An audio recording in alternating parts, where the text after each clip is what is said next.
నమస్తే అండి.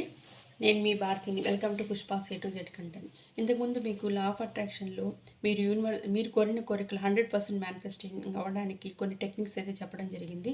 ఆ టెక్నిక్‌లో మీ హై ఎనర్జీ, మీ హై ఫ్రీక్వెన్సీని అలాగే రోజంతా మెయింటైన్ చేసినప్పుడు యూనివర్స్‌తో అలైన్ అయ్యి మీరు కోరుకున్న కోరికలు 100% మేనిఫెస్టింగ్ అవుతాయని చెప్పినాం. అయితే మార్నింగ్ మీరు చేసే పవర్‌ఫుల్ అయిన రిచువల్స్ లైక్ మీరు హై ఎనర్జీ, హై ఫ్రీక్వెన్సీని మెయింటైన్ చేసే రిచువల్స్‌ని రోజంతా కూడా అలా ఆ ఎనర్జీ ఇట్ మే బి ఉండకపోవచ్చు.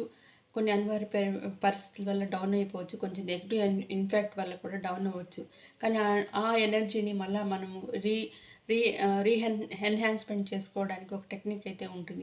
ఏ విధంగా అయితే మన మొబైల్‌లో ఛార్జింగ్ అయిపోయినప్పుడు ఛార్జర్ పెట్టి మళ్ళీ ఛార్జింగ్ ఎక్కించి మళ్ళీ దాన్ని ఎట్లా యూజ్ చేసుకుంటామో అదేవిధంగా మన బాడీలో ఉండే ఎనర్జీ లెవెల్స్ తగ్గిపోకుండా మళ్ళీ అదే ఫ్రీక్వెన్సీని మెయింటైన్ చేయడానికి రాత్రి పడుకునే ముందు కంపల్సరీగా 10 నిమిషాలు మెడిటేషన్ అనేది చేయాలి. శ్వాస మీద ధ్యాస ఉంచుతూ మీ పార్ట్స్ ఆఫ్ ది బాడీ మొత్తాన్ని ఒకసారి ఫీల్ అవుతూ మీ మీద మీరు ఫోకస్ పెడుతూ 10 నిమిషాలు మెడిటేషన్ అనేది చేయాలి. లైక్ మీ నుదుటి భాగాన్ని ఫీల్ అవ్వాలి, మీ కళ్ళుని ఫీల్ అవ్వాలి, మీ ముక్కుని ఫీల్ అవ్వాలి, మీ మెడ భాగాన్ని, తర్వాత మీ భుజాన్ని, మీ చేతుల్ని, మీ కాళ్ళని, మీ తొడల్ని, మీరు కూర్చున్న ప్రదేశాన్ని ఫీల్ అవుతూ మీ మీద మీరు ఫోకస్గా ఉంటూ 10 నిమిషాలు మెడిటేషన్ చేయడం వల్ల మీలో ఉండే నెగిటివ్ ఎనర్జీ వెళ్ళిపోతుంది. మళ్ళీ మీరు అదే ఫ్రీక్వెన్సీ మెయింటైన్ చేయొచ్చు. Thank you. One and all.